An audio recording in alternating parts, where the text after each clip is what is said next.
When they were alive, we never called them. When they were struggling, we never reached out to them. But simply because they are part of family and we know them, then we are able to stop everything that we are doing and make time to go to a funeral, and we say we are going to pay our last respect. Is that respect? It is a culture that we have indoctrinated ourselves that when we go to a funeral, we are paying respect. And I think it is just trying to appease your conscience. Hello guys, I want us to watch this video. I think it's a very uplifting one, and I think we are going to learn a lot from it. Let's watch it, and then after that we can have a conversation about what the speaker was talking about. So let's watch. Respect people when they are alive. Serve people when they are alive. Open doors for people when they are alive. Do something good with the people when they are alive. Celebrate the birthdays with people when they are alive. Celebrate the achievements with people when they are alive. Do so much good to celebrate with the people when they are alive. You can hear that somebody is in hospital. You don't go and check on them. You don't even WhatsApp them to say, how are you doing? You hear that someone is struggling. You don't even go to meet with them. You don't even go to ask them, how can I help? But then as you hear that that person is dead, you stop everything that you are doing. You take even and leave from work. You put petrol in your car to drive a long distance to go and do what you call pay my last respect. What respect are we paying? When they were alive, we never called them. When they were struggling, we never reached out to them. But simply because they are part of family and we know them, then we are able to stop everything that we are doing and make time to go to a funeral, and we say we are going to pay our last respect. Is that respect? It is a culture that we have indoctrinated ourselves that when we go to a funeral, we are paying respect. And I think it is just trying to appease your conscience. That at least you saw their dead body, so if they go to heaven, they might report you much more better, that at least you showed up. I see Christians specializing on funerals, but they'll never visit a person in the hospital. They'll never come to your house to say, we've come to check on you, how you're doing. But they can buy suits, they can buy a new attire to go and bury somebody who can't see them anymore. I call that misplaced compassion. You're being compassionate over the dead who cannot even receive your gifts, who cannot receive your flowers, who cannot even see the flowers that you're putting on your grave. If I'm dead and you've never bought me a flower and you come on my grave to put a flower, I'll come out of that grave and I'll take those flowers and I'm going to woo you with them. Give me flowers now. I think that we should have more sympathy towards one another. And the way our society is being run nowadays, from my own observation, I would say that people are more disconnected from each other than they have ever been. Like, we really do not care about each other anymore, and that has really, really affected our society.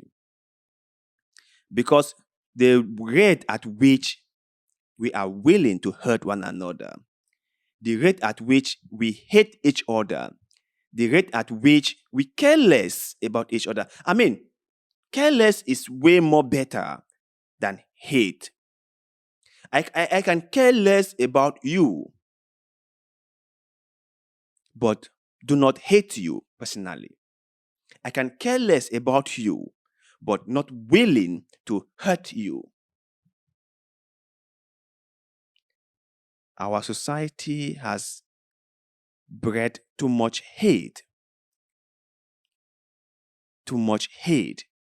We hate each other in such a way that we must begin to change. We must ask ourselves, how does this help me move ahead?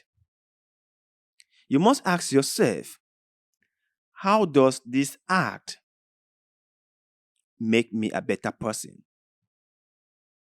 You must ask yourself. You know, I saw an article from, I think, is it Burundi, Yeah, Burundi, where the leader said that same-sex people should be, I think, stoned, something like that. Yeah. He is openly encouraging people in his country to persecute same-sex people. He is greenlighting the abuse, the targeting of same-sex people. That is coming from a leader of a country. You can see how far we've gone. How far we've gone.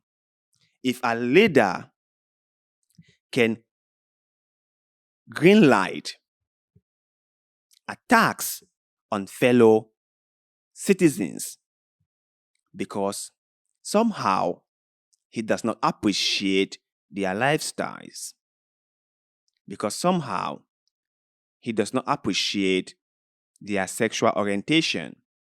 And according to him, a solution to this problem is just let the public persecute them. That is so much hate. That is so much hate. It was the same thing in Uganda, where they passed rules that really wouldn't even help our society move ahead, right? Because those rules they put in place, those laws that were put in place, won't actually make our society better, won't actually do anything to benefit the people in the country, won't save their lives, won't give them healthcare, won't give them good jobs, won't pave the road, won't make the economy grow. If there's one thing that will do is foster much hatred. That is all what it will do. But according to us in Africa, that was a great thing. That was a great thing. We have become people who cannot have a civil disagreement with other people. We cannot agree to disagree anymore. Like, I might disagree with your opinion, but not necessarily hating you. I might say, well, your way of life is something that I don't appreciate. I really don't appreciate it. But you do you. In Africa, statement like this, no way. No way. It's like, you have to do what I want you to do. You have to do according to what I want you to do. And you must better fall in line, or else you will be punished. It's like that. There is no compassion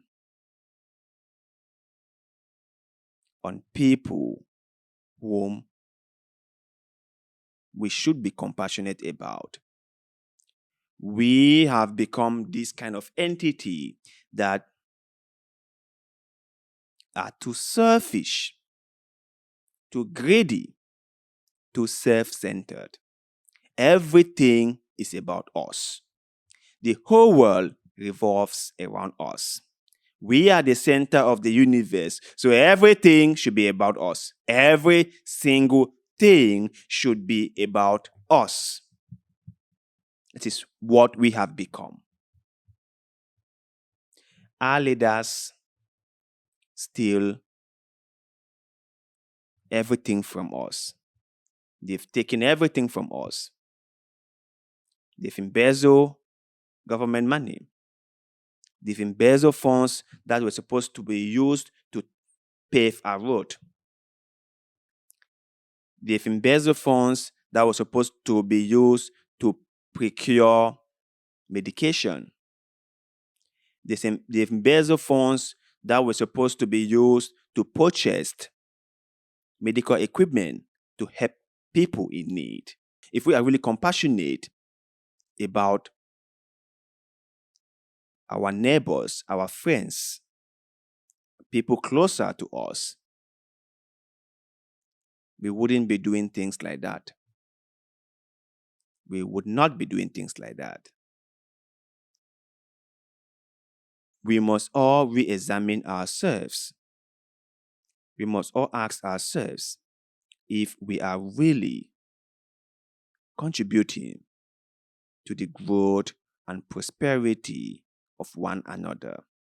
If we are really looking out for each other, if we are really being the neighbor's keeper, if we are doing all what we could do to care for one another, you should ask yourself that question. You should ask yourself that question.